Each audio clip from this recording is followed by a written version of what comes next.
जय श्री कृष्ण भक्तजनों।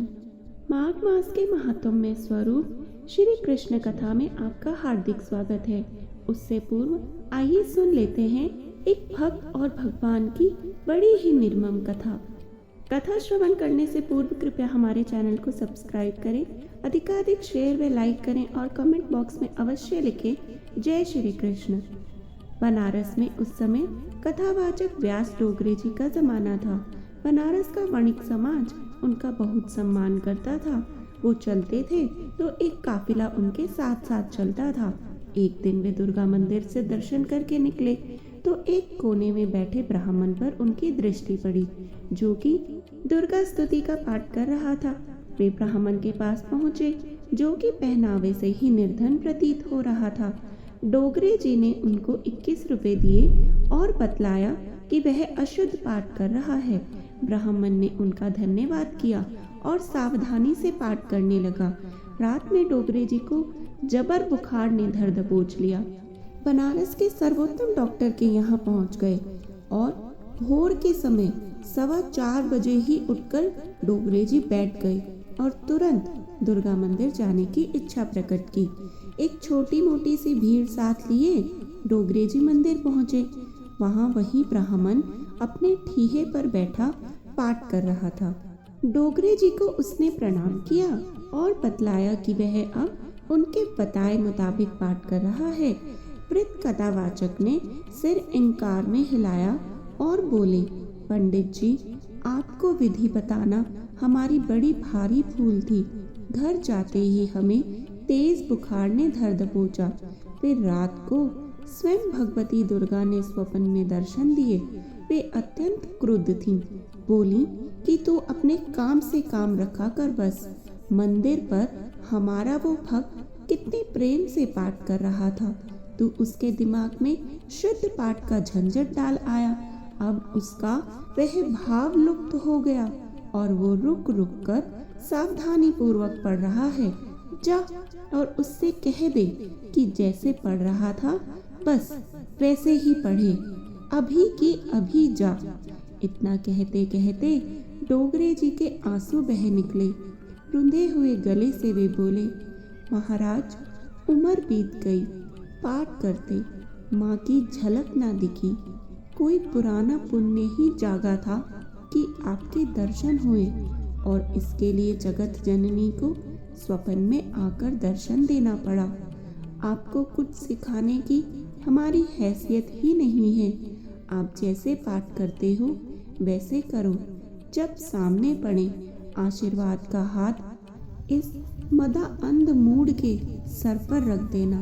यह कहकर वे उनको प्रणाम कर कर वहां से चले गए। तो भक्तों, सच्ची भक्ति भारी भीड़ से नहीं दिखाई पड़ती। केवल भगवान के प्रति आपका भाव ही आपकी सच्ची भक्ति का सूचक है। आइए इस अच्छे से उद्देश्य से ही हम भक्ति करें और आगे कृष्ण कथा का श्रवण करें। श्री पराशर जी बोले, हे विप्र, तब भगवान के बहुत अच्छा कहने पर महामती अक्रूर जी यमुना जल में घुसकर स्नान और आचमन आदि के अनंतर पर ब्रह्म का ध्यान करने लगे। उस समय उन्होंने देखा कि बलभद्र जी सहस्त्र फनावली से सुशोभित हैं। उनका शरीर कुंद मालाओं के समान शुभ्र वर्ण है तथा नेत्र प्रफुल्ल कमल दल के समान विशाल हैं। ये वासुकी और रंभ आदि महासर्पों से घिरकर उनसे प्रशंसित हो रहे हैं तथा अत्यंत सुगंधित वनमालाओं से विभूषित हैं। वे 2 श्याम वस्त्र धारण किए, सुंदर कर्ण भूषण पहने तथा मनोहर कुंडली मारे जल के भीतर विराजमान हैं। उनकी गोद में उन्होंने आनंद में कमल भूषण श्री कृष्णचंद्र को देखा, जो मेघ के समान श्याम वर्ण, कुछ लाल लाल विशाल नयनों वाले, चतुर्भुज, मनोहर अंगों पांगों वाले तथा शंख चक्रादि आयुधों से सुशोभित हैं, जो पीतांबर पहने हुए हैं और विचित्र वनमाला से विभूषित हैं तथा उनके कारण इंद्रधनुष और विद्युन्नमाला मंडित सजल मेघ के समान जान पड़ते हैं तथा जिनके वक्षस्थल में श्री वत्स चिन्ह और कानों में दे दीप्यमान मकराकृत कुंडल विराजमान है। अक्रूर जी ने यह भी देखा कि सनकादिक मुनिजन और निष्पाप सिद्ध तथा योगी जन उस जल में ही स्थित होकर नासिकाग्र दृष्टि से उन श्री कृष्णचंद्र का ही चिंतन कर रहे हैं। इस प्रकार वहाँ यमुना जल में बलराम और कृष्ण को पहचानकर अक्रूर जी बड़े ही विस्मित हुए और सोचने लगे कि ये यहाँ इतनी शीघ्रता से रथ से कैसे आ गए। जब उन्होंने कुछ कहना चाहा तो भगवान ने उनकी वाणी रोक दी। तब वे जल से निकलकर रथ के पास आए और देखा कि वहाँ भी बलराम और कृष्ण दोनों ही मनुष्य शरीर से पूर्ववत रथ पर बैठे हुए हैं। तदंतर उन्होंने जल में घुसकर उन्हें फिर गंधर्व, सिद्ध, मुनि और नागादिकों से स्तुति किए जाते हुए देखा। तब तो दानपति अक्रूर जी वास्तविक रहस्य जानकर उन सर्व विज्ञान में अच्युत भगवान की स्तुति करने लगे। अक्रूर जी बोले, जो सन्न मात्र स्वरूप अचिंत्य महिम सर्वव्यापक तथा कार्य रूप से अनेक और कारण रूप से एक रूप हैं, उन परमात्मा को नमस्कार है, नमस्कार है। हे अचिंतनीय प्रभु, आप सर्वरूप एवं हवि स्वरूप परमेश्वर को नमस्कार है। आप बुद्धि से अतीत और प्रकृति से परे हैं, आपको बारंबार नमस्कार है। आप भूत स्वरूप, इंद्रिय स्वरूप और प्रधान स्वरूप हैं। आप ही जीवात्मा और परमात्मा हैं। इस प्रकार आप अकेले ही 5 प्रकार से स्थित हैं। हे सर्वात्मन, हे क्षराक्षर में ईश्वर, आप प्रसन्न हो। एक आप ही ब्रह्मा, विष्णु और शिव आदि कल्पनाओं से वर्णन किए जाते हैं। हे परमेश्वर, आपके स्वरूप, प्रयोजन और नाम आदि सभी अनिर्वचनीय हैं। मैं आपको नमस्कार करता हूँ। हे नाथ, जहाँ नाम और जाति आदि कल्पनाओं का सर्वथा अभाव है, आप वही नित्य अविकारी और अजन्मा पर ब्रह्म है। क्योंकि कल्पना के बिना किसी भी पदार्थ का ज्ञान नहीं होता, इसलिए आपका कृष्ण, अच्युत, अनंत और विष्णु आदि नामों से स्तवन किया जाता है। वास्तव में तो आपका किसी भी नाम से निर्देश नहीं किया जा सकता। हे अज, जिन देवता आदि कल्पना में पदार्थों से अनंत विश्व की उत्पत्ति हुई है, वे समस्त पदार्थ आप ही हैं तथा आप ही विकारहीन आत्म वस्तु हैं। अतः आप विश्व रूप हैं। हे प्रभु, इन संपूर्ण पदार्थों में आपसे भिन्न और कुछ भी नहीं है। आप ही ब्रह्मा, आप ही महादेव, आर्यमा, विधाता, धाता, इंद्र, वायु, अग्नि, वरुण और यम हैं। इस प्रकार एक आप ही भिन्न भिन्न कार्य वाले अपनी शक्तियों के भेद से इस संपूर्ण जगत की रक्षा कर रहे हैं। हे विश्वेश, सूर्य की किरण रूप होकर आप ही वृष्टि द्वारा विश्व की रचना करते हैं। अतः यह गुणमय प्रपंच आपका ही रूप है। सत पद ओम तत्सत, इस रूप से जिसका वाचक है वह ओम अक्षर आपका परम स्वरूप है। आपके उस ज्ञानात्मा सद सत्व स्वरूप को नमस्कार है। हे प्रभु वासुदेव, संकर्षण, प्रद्युम्न और अनिरुद्ध स्वरूप, आपको बारंबार नमस्कार है। श्री पराशर जी बोले, यादव कुल उत्पन्न अक्रूर जी ने श्री विष्णु भगवान का जल के भीतर इस प्रकार स्तवन कर उन सर्वेश्वर का मनः कल्पित धूप, दीप और पुष्पादि से पूजन किया। उन्होंने अपने मन को अन्य विषयों से हटाकर उन्हीं में लगा दिया और चिरकाल तक उन ब्रह्मभूत में समाहित भाव से स्थित रहकर फिर समाधि से विरत हो गए। तदंतर महामती अक्रूर जी अपने को कृत्य सा मानते हुए यमुना जल से निकलकर फिर रथ के पास चले आए। वहां आकर उन्होंने आश्चर्यचकित नेत्रों से बलराम और कृष्ण को पूर्ववत रथ में बैठे देखा। उस समय श्री कृष्णचंद्र जी ने अक्रूर जी से कहा। श्री कृष्ण जी बोले, अक्रूर जी, आपने अवश्य ही यमुना जल में कोई आश्चर्यजनक बात देखी है, क्योंकि आपके नेत्र आश्चर्यचकित दिख पड़ते हैं। अक्रूर जी बोले, हे अच्युत, मैंने यमुना जल में जो आश्चर्य देखा है उसे मैं इस समय भी अपने सामने मूर्तिमान देख रहा हूँ। हे कृष्ण, यह महान आश्चर्य में जगत जिस महात्मा का स्वरूप है, उन्हीं परम आश्चर्य स्वरूप आपके साथ मेरा समागम हुआ है।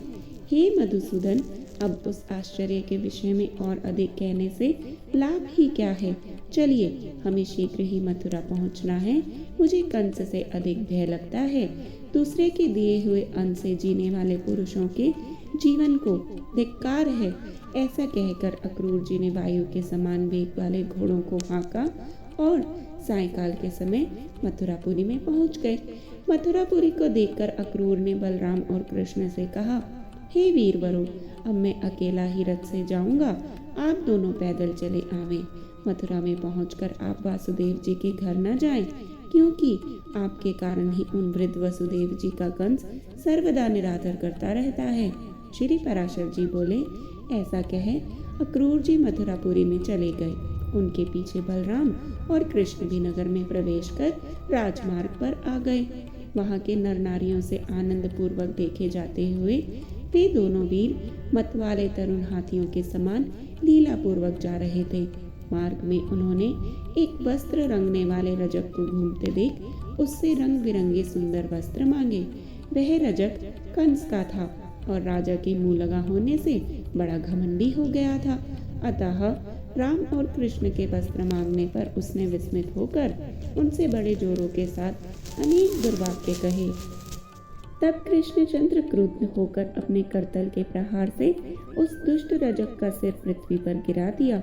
इस प्रकार उसे मारकर बलराम और कृष्ण ने उसके वस्त्र छीन लिए तथा क्रमशः नील और पीत वस्त्र धारण करके वे प्रसन्न चित्त से माली के घर गए। हे मैत्रेय, उन्हें देखते ही उस माली के नेत्र आनंद से खिल गए और वह आश्चर्यचकित होकर सोचने लगा, ये किसके पुत्र हैं और यहाँ कैसे आए हैं। पीले और नीले वस्त्र धारण किए उन अति मनोहर बालकों को देखकर उसने समझा मानो दो देवगण ही पृथ्वी तल पर पधारे हैं। जब उन विकसित मुख कमल बालकों ने उनसे पुष्प मांगे तो उसने अपने दोनों हाथ पृथ्वी पर टेक कर सिर से भूमि को स्पर्श किया। फिर उस माली ने कहा, हे नाथ, आप लोग बड़े ही कृपालु हैं जो मेरे घर पधारे। मैं धन्य हूँ क्योंकि आज मैं आपका पूजन कर सकूंगा।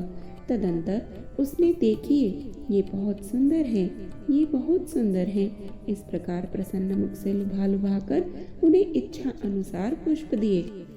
उसने उन दोनों पुरुष श्रेष्ठों को पुनः पुनः प्रणाम कर अति निर्मल और सुगंधित मनोहर पुष्प दिए। तब कृष्णचंद्र ने भी प्रसन्न होकर उस माली को यह वर दिया, हे भद्र, मेरे आश्रित रहने वाली लक्ष्मी तुझे कभी न छोड़ेगी। हे सौम्य, तेरे बल और धन का ह्रास कभी न होगा और जब तक दिन की सत्ता रहेगी तब तक तेरी संतान का उच्छेद न होगा। तू भी याव जीवन नाना प्रकार के भोग भोगता हुआ अंत में मेरी कृपा से मेरा स्मरण करने के कारण दिव्य लोक को प्राप्त होगा। हे भद्र, तेरा मन सर्वदा धर्मपरायण रहेगा तथा तेरे वंश में जन्म लेने वालों की आयु दीर्घ होगी। हे महाभाग, जब तक सूर्य रहेगा तब तक तेरे वंश में उत्पन्न हुआ कोई भी व्यक्ति उपसर्ग, आकस्मिक रोग आदि दोषों को प्राप्त नहीं होगा। श्री पराशर जी बोले, हे मुनि श्रेष्ठ, ऐसा कहकर श्री कृष्णचंद्र बलभद्र जी के सहित मालाकार से पूजित हो उसके घर से चल दिए। श्री पराशर जी पुनः बोले, तदंतर श्री कृष्णचंद्र ने राजमार्ग में एक नवयौवना कुब्जा स्त्री को अनुलेपन का पात्र लिए आते देखा। तब श्री कृष्ण ने उससे विलास पूर्वक कहा, आई कमल लोचने, तू सच सच बता, यह अनुलेपन किसके लिए लेकर जा रही है। भगवान कृष्ण के कामुक पुरुष की भांति इस प्रकार पूछने पर अनुरागिनी कुब्जा ने उनके दर्शन से हठात आकर्षित हो अति ललित भाव से इस प्रकार कहा, हे कांत, क्या आप मुझे नहीं जानते? मैं अनेक व्यकरा नाम से विख्यात हूँ। राजा कंस ने मुझे अनुलेपन कार्य में नियुक्त किया है। राजा कंस को मेरे अतिरिक्त और किसी का पिसा हुआ उपटन पसंद नहीं है, अतः मैं उनकी अत्यंत कृपा पात्री हूँ। श्री कृष्ण जी बोले, हे सुमुखी, यह सुंदर सुगंधमय अनुलेपन तो राजा के ही योग्य है। हमारे शरीर के योग्य भी कोई अनुलेपन हो तो दे दो।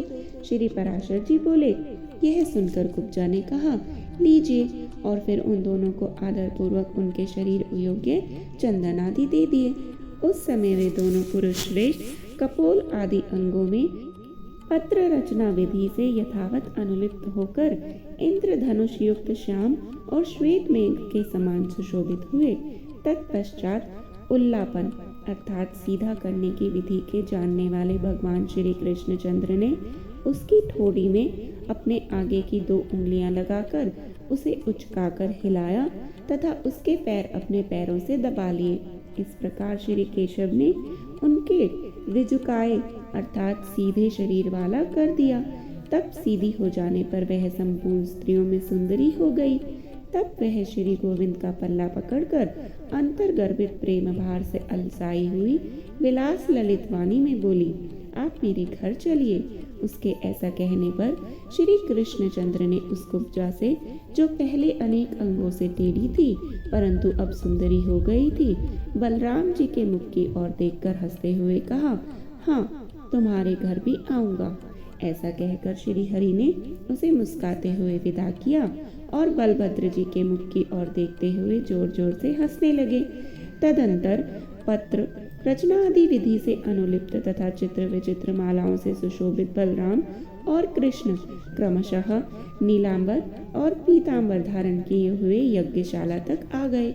वहां पहुंचकर उन्होंने यज्ञ रक्षकों से उस यज्ञ के उद्देश्य स्वरूप धनुष के विषय में पूछा और उनके बतलाने पर श्री कृष्णचंद्र ने उसे सहसा उठाकर प्रत्यंचा चढ़ा दी।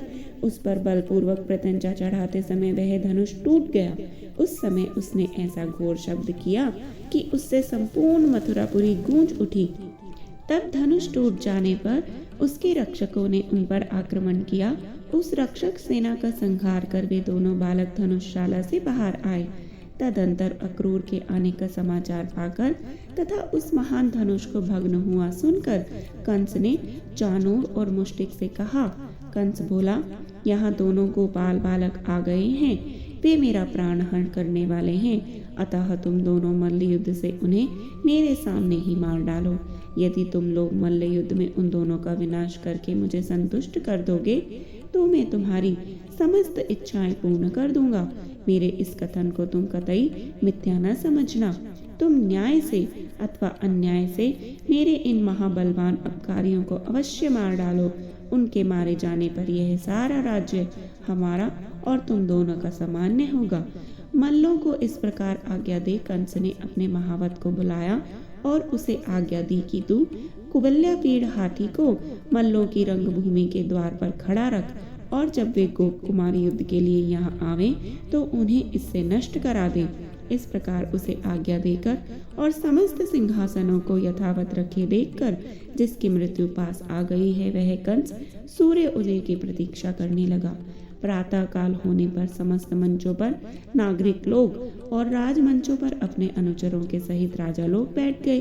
तदंतर रंगभूमि के मध्य भाग के समीप कंस ने युद्ध परीक्षकों को बिठाया और स्वयं आप भी एक ऊंचे सिंहासन पर जा बैठा। जय श्री कृष्ण। आगे के अध्याय का श्रवण करने के लिए कृपया हमसे जुड़े रहें और अगले अध्याय में कंस वध का वर्णन अवश्य सुनें और जपते रहें हर हर महादेव।